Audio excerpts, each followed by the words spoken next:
Sir ಇಷ್ಟು ಅಂದರೆ 1 ವರ್ಷದಿಂದ ಹೋರಾಟ ಮಾಡ್ತಿದ್ದಾರೆ ಸರ್ ರೈತರು. ಕೆಲವು ಪಕ್ಷದವರು ಬಿಜೆಪಿ ಆಗಿರ್ಬೋದು, ಜೆಡಿಎಸ್ ಎಲ್ಲ ಕೊಟ್ಟಿರೋ ತಾವು ಕೂಡ ಒಂದು ಕಡೆ ಸರ್ಕಾರ ಮಳೆ ಮಾಡ್ತೀವಿ ಹೇಳ್ತಾರೆ, ಈ ಕಡೆ ತಾವು ಕೊಡ್ತೀರಾ. ಮತ್ತು ಯೋಜನೆ ಮುಂದಿನ ಹೋರಾಟ ಹೇಗಿತ್ತು ಸರ್? ನೋಡಿ, ಈಗ ಇದು ವಿಧಾನಸಭೆಯಲ್ಲಿ ಚರ್ಚೆ ಆಗೋದು. ವಿಧಾನಸಭೆಯಲ್ಲಿ ಚರ್ಚೆಗೆ ಬರ್ತಂದ್ರೆ ಯಾರ್ಯಾರು ಯಾವ ಪಕ್ಷದವ್ರದ್ದು ಏನೇನು ಅಭಿಪ್ರಾಯ ಹೊರಬೋದು. ಇಲ್ಲಿ ಬಂದಾಗ ಹೇಳಿದ್ದಾರೆ ಬಿ ಜೆ ಪಿಯವರು, ಯಾರು 1 ಇಂಚು ನೀವು ಜಮೀನು ಕೊಡಬೇಡ್ರಿ. ಅಲ್ಲಿ ವಿಧಾನಸಭೆ ಒಳಗೆ ಏನು ಹೇಳಿದ್ದಾರೆ, ನೀವು ಇದನ್ನು ಮುಂದುವರಿಸ್ರಿ, ನಾಳೆ ನಮ್ಮ ಸರ್ಕಾರ ಬಂದಾಗ ನಾವು ಮುಂದುವರಿಸ್ತೇವೆ ಹೇಳಿ. ಇಲ್ಲಿ ಯಾಕೆ ಹಿಂಗೆ ಹೇಳಿದ್ರಿ, ಅಲ್ಲಿ ಯಾಕೆ ಹಂಗೆ ಹೇಳಿದ್ರಿ? ಈ ನಾಳೆ ವಿಧಾನಸಭೆಯಲ್ಲಿ ಒಂದು ದಿವಸ ಚರ್ಚೆ ಆಗಲಿ.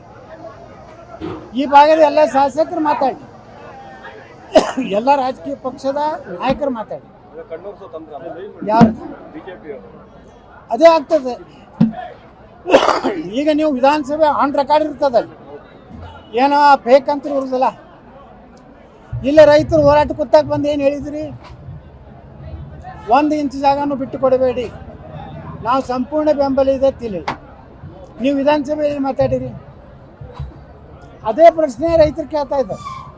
ಅದಕ್ಕೆ ನಾಳೆ ನಾನು ವಿಧಾನಸಭೆಯಲ್ಲಿ ಪ್ರಸ್ತಾವನೆ ಮಾಡ್ತೇನೆ.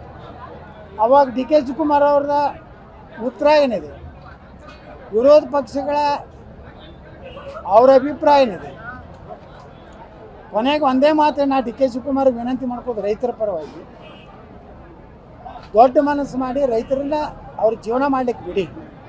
ನಿಮಗೆ ಬ್ಯಾರನ್ ಲ್ಯಾಂಡ್ ಸಾಕಟ್ಟಿದೆ ಕರ್ನಾಟಕದಲ್ಲಿ. ಇಲ್ಲೇ ವಿಮಾನ ನಿಲ್ದಾಣ ಮಾಡ್ಬೇಕಂತೇನಿದೆ, ತುಮಕೂರು ಕಡೆ ಮಾಡಿರಿ, ಚಿತ್ರದುರ್ಗಕ್ಕೆ ಮಾಡಿರಿ. ಭಾಷಣದಲ್ಲಿ ಒಂದು ಪ್ರಸ್ತಾಪ ಮಾಡಿದೆ ಸರ್, ನಾವು ಬರೋಂಥ ಸಂದರ್ಭದಲ್ಲಿ ಹಿರಿಯ ನಾಯಕರು ಕರೆ ಮಾಡಿದ್ರು, ಯಾಕೆ ವೈಯಕ್ತಿಕವಾಗಿ ಯಾರು ಸರ್ ನಾಯಕರು ಹೆಸರು ಬೇಡ, ಪಾಪ ನಮ್ಮ ಆತ್ಮೀಯ ಗೆಳೆಯರದಾರೆ, ಅವರಿಗೆ ಬೇರೆಯವರು ಹೇಳಿರ್ತಾರೆ, ಅಲ್ಲಿ ಯಾಕೆ ಹೋಗ್ತಾನಪ್ಪ ಯತ್ನಾಳ್ ಅಂತೇಳಿ. ಅದಕ್ಕೆ ಅದು ನನಗೆ ಕೆಟ್ಟ ಅನಿಸುತ್ತೆ. ಯಾಕಂದರೆ ಇದು ಹೆಂಗಿದೆ ರಾಜಕೀಯ ಅಂದ್ರೆ, ಹಿಂಗೆ ಹೊಂದಾಣಿಕೆ ಮಾಡ್ಕೊಂಡು ಹೋದ್ರೆ ಮುಂದೆ ಗತಿಯನ್ನು ರೈತರು ಸಾಯ್ತಾರೆ. ನಾನು ಇದು ವೈಯಕ್ತಿಕ ಅಲ್ಲ, ಇದೇನ ಡಿ ಕೆ ಶಿವಕುಮಾರ್ ಅವರು ವೈಯಕ್ತಿಕ ಆಸ್ತಿ ಅಲ್ಲ, ಇದು ರೈತರು ಆಸ್ತಿ. ಅದಕ್ಕೆ ಬಂದೀನಿ, ಸಾರ್ವಜನಿಕರ ಸಲುವಾಗಿ ನಾ ಬಂದೀನಿ. ಆದರೂ ಅವ್ರು ಪರ್ಸನಲ್ ತೊಗೋತಾರ ತವ್ರು ಹೇಳ್ತಾರೆ, ಪರ್ಸನಲ್ ತೊಗೋತಾರೋ ಏನು ತೊಗೋತಾರೋ ನಾ ಏನು ತೆರಿಗೆ ಕೆಡ್ಸೋದಿಲ್ಲ.